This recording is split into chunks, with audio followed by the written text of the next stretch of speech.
Olá, que bom ter você por aqui. Sou Fabiano Gomes e irei expor a necessidade da teologia cristã. Vamos iniciar com a oração de Tomás de Aquino.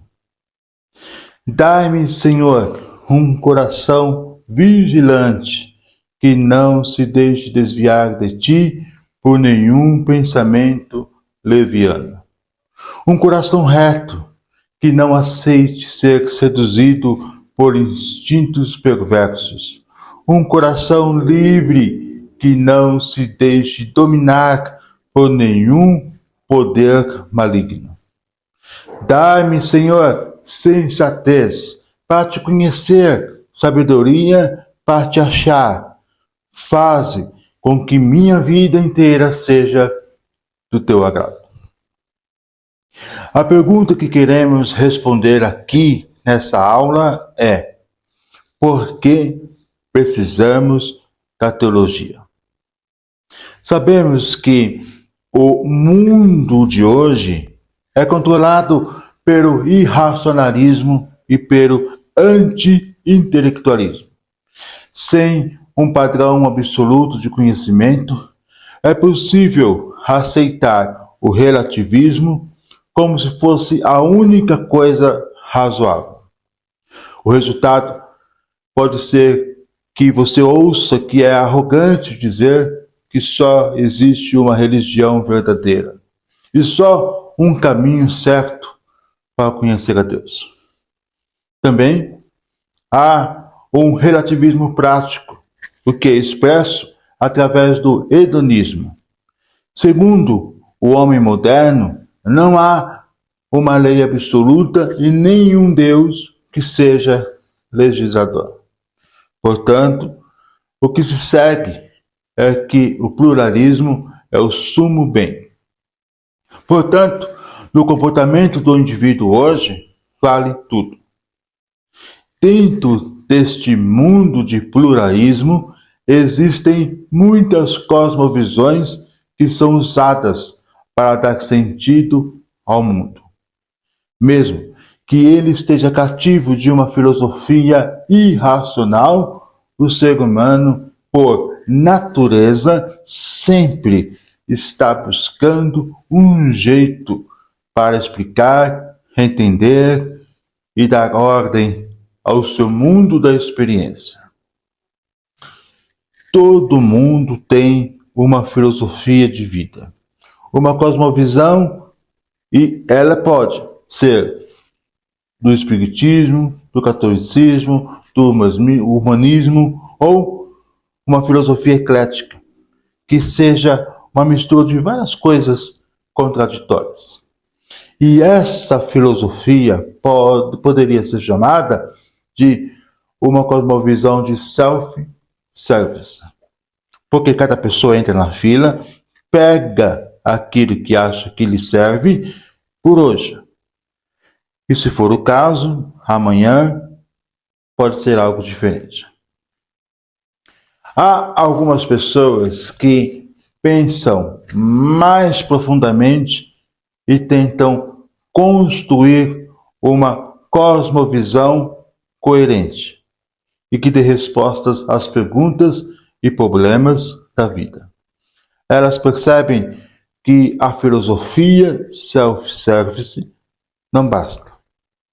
Mas, mesmo assim, até os filósofos profissionais estão ainda chegando à conclusão de que realmente não existe uma posição racional.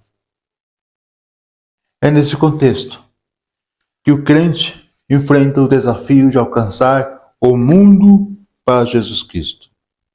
E o Evangelho é mais do que um tipo de segurança contra o incêndio. É uma vida para ser vivida e apresenta um Senhor para ser servido. O Evangelho exige que as cosmovisões dos descrentes sejam derrotadas e que a cosmovisão da Bíblia seja construída em seu lugar. Cada centímetro da criação pertence a Cristo, e isso inclui todos os pensamentos dos homens. Jesus não aceita nada menos do que submissão total. E a teologia, em especial, é uma das ferramentas dessas ciências, como a teologia sistemática, como parte essencial da tarefa de construir uma cosmovisão cristã. Sem uma teologia sistemática, não é possível ter uma cosmovisão cristã. A teologia sistemática nos ajuda a responder às perguntas de nossa época, às filosofias do mundo e aos problemas que o ser humano tem sempre enfrentado de uma maneira plena, racional e adequada para se viver uma vida autêntica. Nessa aula, eu quero destacar a relevância de começar os estudos teológicos com a teologia sistemática e trazer definições que contribuirão para um esboço do conceito de cosmovisão. Mas, o que significa cosmovisão? É uma maneira de ver o mundo. Ela é a interpretação do que fazemos da realidade verdadeira. É o sistema de pressupostos que usamos para organizar e interpretar nossa experiência de vida. É literalmente a nossa visão do cosmos. Segundo James, do livro Cosmovisão, uma cosmovisão é um conjunto de pressuposições que nós abraçamos acerca da composição básica do nosso mundo. Por exemplo, numa pirâmide, os pressupostos ficam no topo. Abaixo, temos os argumentos racionais. Mais abaixo, os fatos ou os dados. E, por fim, as conclusões. Vamos pensar. Um argumento que pode ser suficiente para a interpretação do universo e tal argumento pode ser aceito ou rejeitado pelo nosso instinto ou consciência. Veja, podemos abraçar ou rejeitar esse argumento baseado na consciência, que é fruto da nossa experiência. E, finalmente, damos viabilidade existencial, isto é, argumento que autentica pelo nosso comportamento. Uma cosmovisão encontramos 4 partes, ou seja, a epistemologia, ou a teoria do conhecimento, a ontologia, também conhecida como teoria da existência, temos a ética, que é a teoria do valor, e, por fim, a história, que é a teoria do fim. Primeiro, na teoria do conhecimento, as perguntas surgem como nós conhecemos o que é verdadeiro? Pela razão ou pela experiência dos sentidos? Ou nenhum dos dois e talvez pela fé? Já na teoria da existência, perguntas como: qual é a natureza do que estamos vendo? Como explicar a unidade e diversidade do que está diante de nossos olhos? Já na teoria do valor, perguntas como: o que é o sumo bem? Como as pessoas devem se comportar? Como distinguir entre o bem e o mal? E, por fim, na teoria do fim, conhecido como teleologia, perguntas como: qual é o fim da vida? Por que nós estamos aqui? O que é a história e qual é o nosso destino? Agora, prestem atenção nisso. Quando respondemos a estas perguntas, teremos o que denominamos doutrinas, ou seja, as declarações dos conceitos chaves do sistema. E, portanto, Para elaborar uma cosmovisão ou para responder a estas perguntas, será necessário, será preciso construir ou defender uma doutrina. Ainda respondendo sobre o que é cosmovisão, precisamos conhecer as funções da cosmovisão.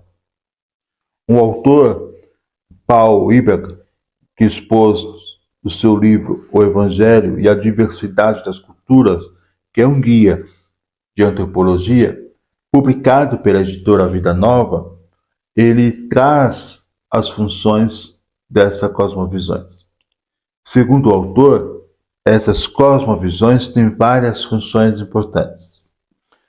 Primeiro, ele vai dizer que nossa cosmovisão nos dá fundamentos cognitivos sobre os quais construir nossos sistemas de explicação, fornecendo justificativas racionais para crenças nestes sistemas. Em outras palavras, se aceitarmos nossos argumentos racionais do que vimos, então nossas crenças e explicações farão sentido. Segundo, nossa cosmovisão nos dá segurança emocional.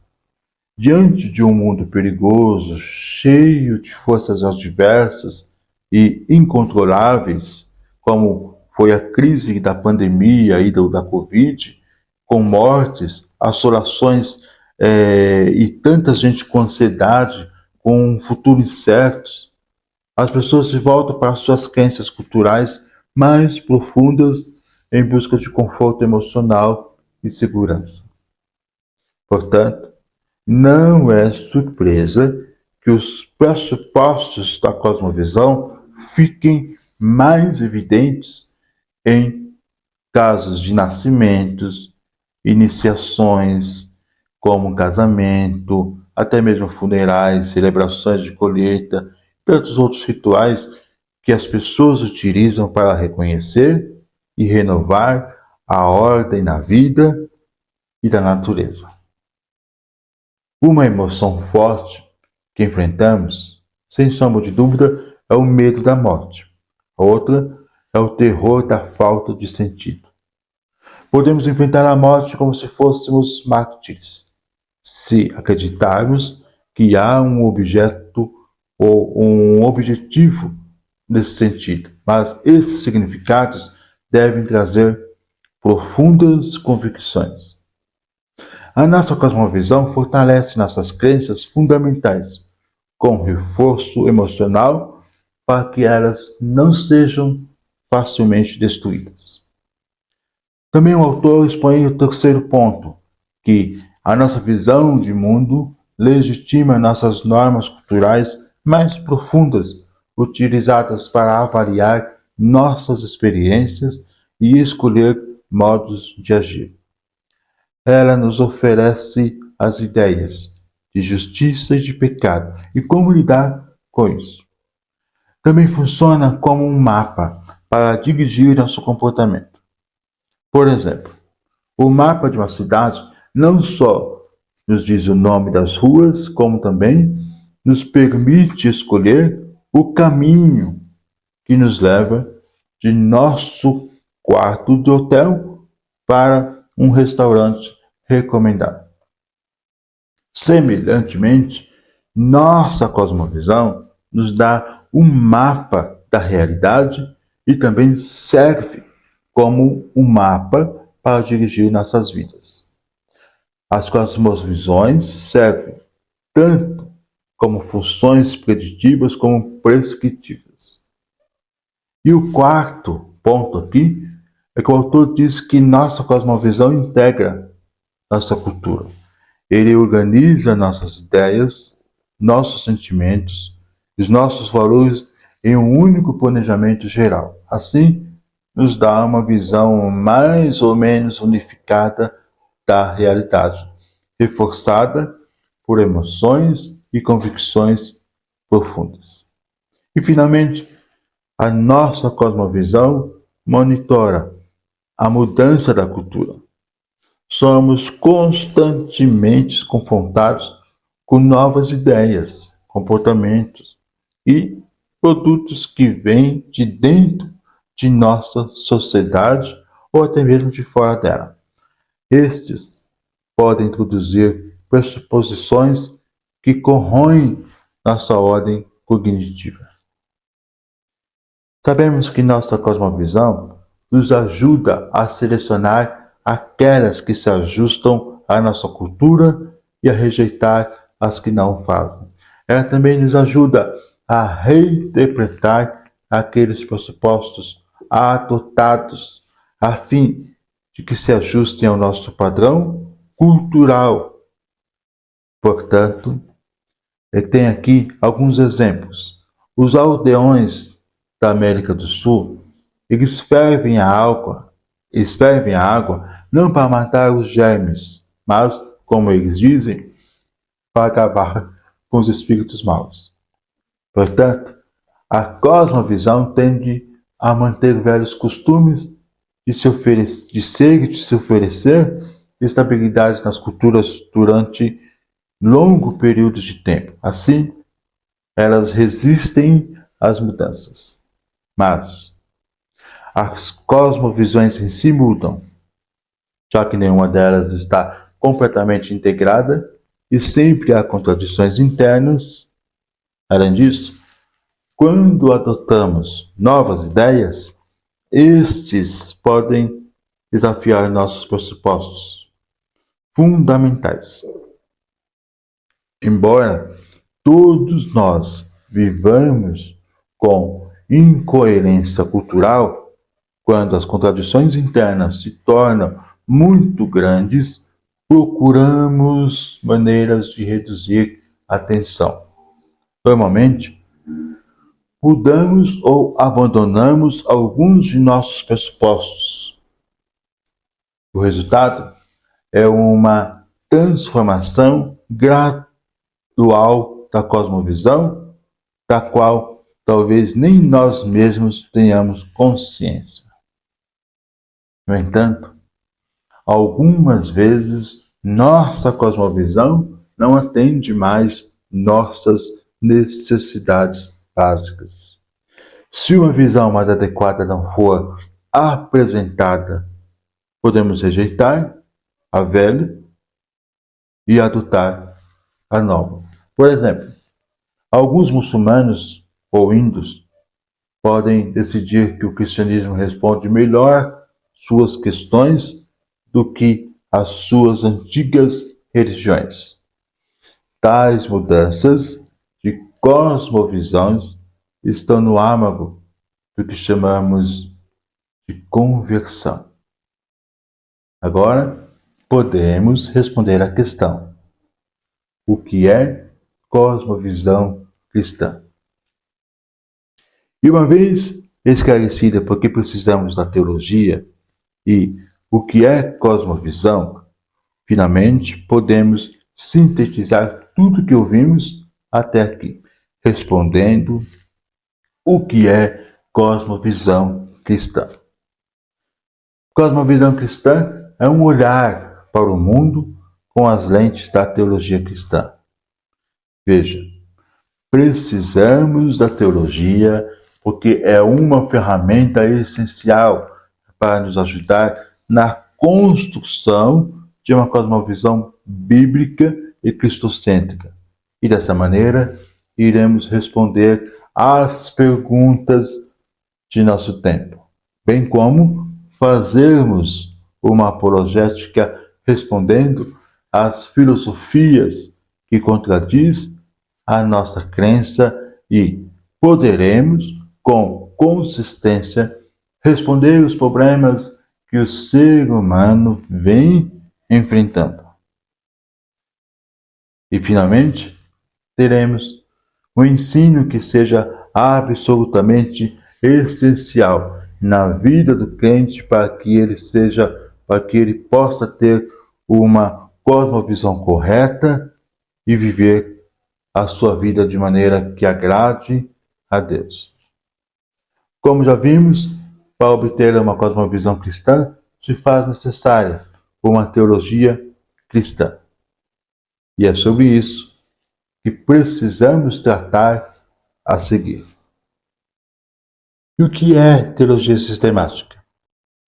No contexto da religião cristã, não é o estudo de Deus como algo abstrato, mas é o estudo do Deus pessoal revelado na Bíblia.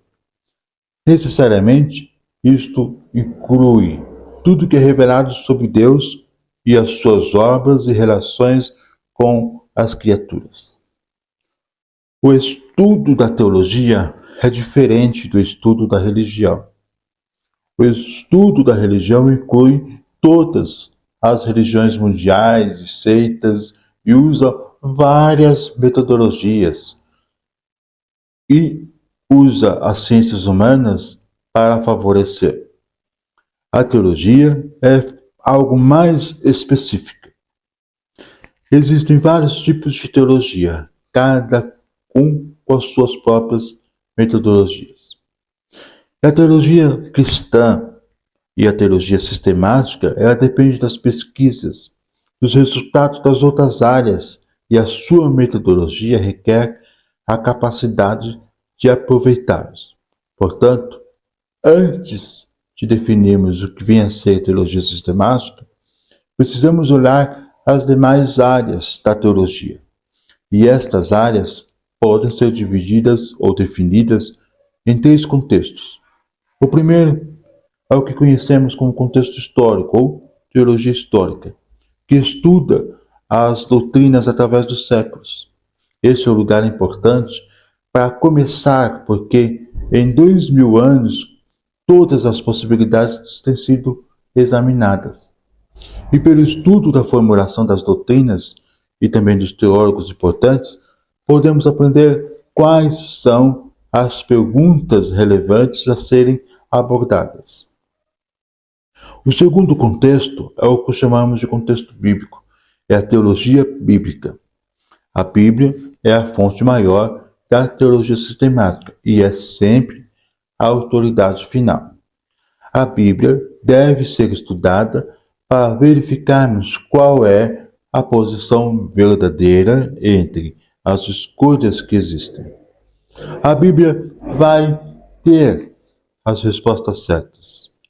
As ferramentas da hermenêutica, das línguas originais e por aí vai, devem ser usadas para chegarmos às conclusões certas. O teólogo sistemático, ele depende do fruto dos trabalhos dos especialistas, tanto do Antigo quanto do Novo Testamento. O terceiro contexto é o contexto atual, que nós chamamos de teologia filosófica. Nesta área, não estamos interessados na construção de uma teologia filosófica no sentido que adotam os liberais, porque eles tratam a teologia sistemática como se fosse somente um sistema de metafísica a ser discutido. Para eles, a teologia sistemática é uma filosofia do mesmo modo que o existencialismo e também o humanismo. A nossa proposta, o nosso interesse na teologia filosófica é as perguntas que a filosofia contemporânea levanta. Queremos responder a essas perguntas, mas sempre com um alvo muito prático. Para isso, recorremos também às ciências, como a sociologia, a psicologia, a antropologia e por aí vai. E essas são as ferramentas para ajudar na exegese da sociedade e na identificação das necessidades das pessoas. Queremos formular nossa teologia numa linguagem pertinente aos problemas e às necessidades contemporâneas. O pastor, ele tem que ser consciente da cultura ao seu redor para não ficar respondendo perguntas que ninguém está fazendo e pregando uma mensagem irrelevante. E por falar em responder às perguntas, estamos com isso suscitando a teologia prática, ou seja, a aplicação dos resultados da teologia sistemática à vida atual. Isso inclui a homilética, o aconselhamento pastoral, a educação religiosa e tantas outras. À luz deste processo, podemos então definir o que vem a ser teologia sistemática. E a definição de John Heimerdinger é excelente, porque expressa os elementos da teologia ou da tarefa da teologia sistemática. Ele diz que teologia sistemática é aquela disciplina que tenta dar uma exposição coerente das doutrinas da fé cristã, baseada principalmente nas escrituras, falando as perguntas e questões da cultura e época em que ela existe, com aplicação à vida pessoal do teólogo e de outros. Há alguns aspectos importantes nessa definição. Podemos dizer que a teologia sistemática ela deve dar uma exposição coerente, pois a tarefa da teologia é fazer um sistema. E a teologia sistemática trata das doutrinas da Bíblia através do exame do que a Bíblia inteira diz sobre aquela doutrina e a comunicação de suas cosmovisões. Também, a teologia sistemática mostra como as doutrinas da Bíblia se relacionam logicamente e, então, a partir desses dados, ter uma cosmovisão construída. Essa cosmovisão abrange todas as áreas da vida que estão tocadas pela própria Bíblia. E é nesse sentido que teologia sistemática é uma teologia compreensiva. Portanto, podemos dizer que a teologia sistemática tenta ser compreensiva, mas não vai além do que está dito na Bíblia. A teologia sistemática tenta evitar a especulação, a não ser que o teólogo admita que ele está fazendo especulações. O teólogo precisa evitar a tentação de dar as suas próprias especulações à autoridade da Bíblia. A teologia sistemática sempre tem um alvo prático, ou seja, é preciso tratar com questões abstratas e complicadas, mas o teólogo deve sempre mostrar a diferença que as suas conclusões fazem na vida cotidiana. E muitas pessoas tratam a teologia como se fosse um jogo, mas essa atitude é uma perversão do propósito da teologia, porque teologia não é um jogo. Ela existe para que possamos melhor conhecer, obedecer e amar a Deus. Aquele que acha que pode ser um teórico, fazendo uma teologia pura, se engana. Quem não faz a teologia com as necessidades do povo dos bancos da igreja em mente e no coração, não é um teólogo de verdade. É um fato que quase todos os teólogos de maior influência através dos séculos eram pastores atuantes. Então, qual é o melhor método de estudo teológico? Os teólogos têm organizado os dados da revelação de várias maneiras. Alguns, como os alemães liberais, como o Tillich, começaram com o homem e a sua situação existencial e assim construíram uma teologia começando de baixo. Outros, a maioria dos ortodoxos e alguns neo-ortodoxos, eles postularam Deus como ponto de partida e assim construíram uma teologia de cima. Essa última abordagem aqui é preferida, mesmo que seja somente pelo fato que, segundo Bonhoeffer, o homem somente sabe quem ele é à luz de Deus. Mais especificamente, teólogos como Tomás de Aquino e João Calvino, eles organizaram a teologia de acordo com o padrão trinitariano, seguindo o credo dos apóstolos. Outros, como Karl Barth, seguem o modelo cristológico e procuram relacionar os dados com a revelação que Deus fez de si mesmo na palavra. É mais difícil esses dois esquemas tratar a altura e a totalidade da matéria que perfaz a teologia, embora o primeiro deles seja preferível ao segundo.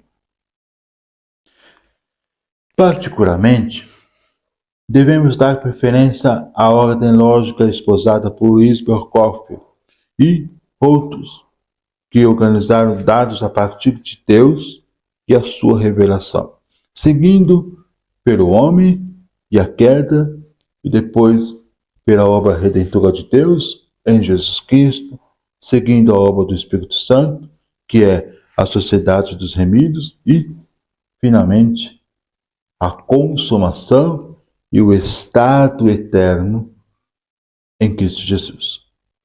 Para tanto, existe uma relação dos vários tópicos da teologia sistemática. Dr. Gord e Brooks, americanos batistas do Seminário Teológico Batista Conservador de Douglas, eles desenvolveram a metodologia integrativa para fazer teologia sistemática. Essa metodologia tenta integrar as várias disciplinas relevantes para estudar e formular as doutrinas da fé cristã coerente.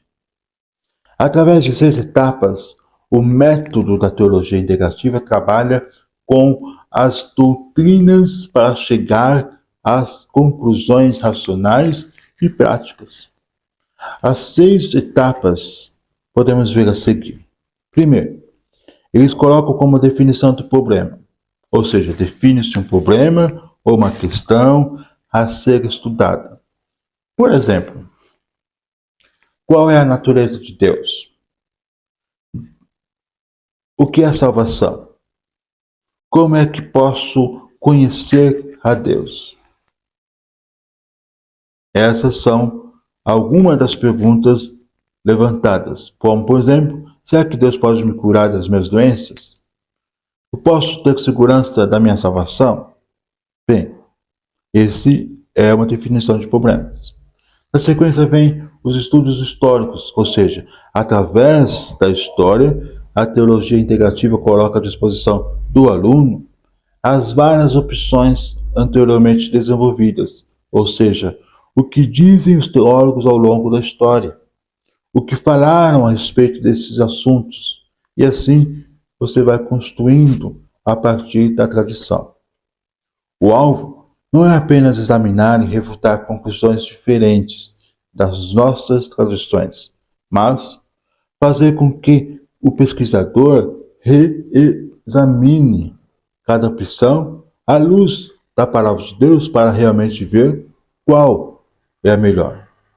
E cada posição histórica deve ser levada a sério e provada pela Bíblia. O terceiro ponto é o estudo bíblico. São as provas das várias opções feitas a partir dos dados bíblicos. Todas as ferramentas da teologia bíblica devem ser empregadas para que as conclusões estejam fundamentadas na exegese dos textos bíblicos relevantes. Aqui inclui o estudo do texto na língua original, no seu contexto cultural, histórico e bíblico. Temos também as formulações sistemáticas, ou seja, depois de examinar os dados bíblicos, a teologia integrativa faz uma formulação sistemática para expor e esclarecer a doutrina. Ou seja, os vários aspectos da doutrina derivados do ensino bíblico estão relacionados uns com os outros de maneira coerente e consistente.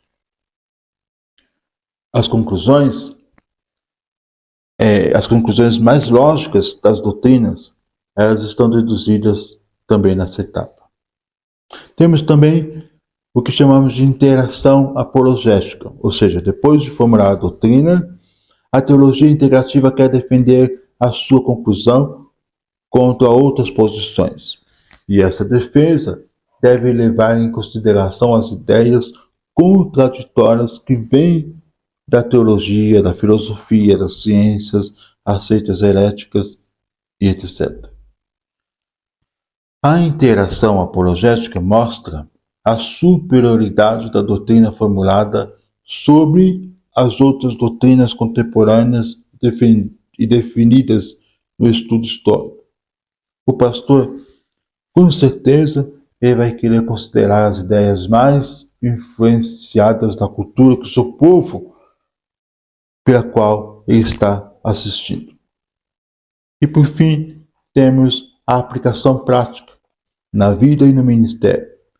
Ou seja, o alvo da teologia integrativa é tocar a vida do povo, trazendo para um relacionamento mais profundo com Deus e respondendo às questões e às preocupações levantadas no início do estudo. Podemos concluir essa aula afirmando que precisamos de uma teologia bíblica, cristã e reformada, a fim de construirmos uma cosmovisão que glorifica a Deus. Os estudos teológicos devem ser construídos a partir dos estudos das doutrinas através dos séculos. Também, passando pelos estudos da formulação das doutrinas e os teólogos importantes, podemos aprender quais são as perguntas importantes a serem abordadas. E ao estudar os temas teológicos por meio da história, fazemos isso com temor e tremor diante da Bíblia, a fonte maior da teologia e a autoridade final. As ferramentas como a hermenêutica, as línguas originais e etc. devem ser usados para chegarmos às conclusões certas. Enquanto estudamos, perguntas sinceras são levantadas e, portanto, queremos responder, mas sempre com o olhar prático, considerando a epistemologia, a ontologia, a ética e, por fim, a teleologia. E uma vez levantada a questão, temos um árduo trabalho que começa de joelhos no chão e passa pela sincera pesquisa, pela análise minucioso, muita conversa e, por fim, uma pequena exposição do árduo trabalho que glorifica a Deus, respondendo os ouvintes, conduzindo-os primeiramente a Jesus Cristo e respondendo às necessidades racionais e existenciais. Eu quero aqui deixar meu muito obrigado pela sua audiência e peço gentilmente que deixe o seu comentário aqui na plataforma. Um forte abraço e até a próxima, querendo Deus.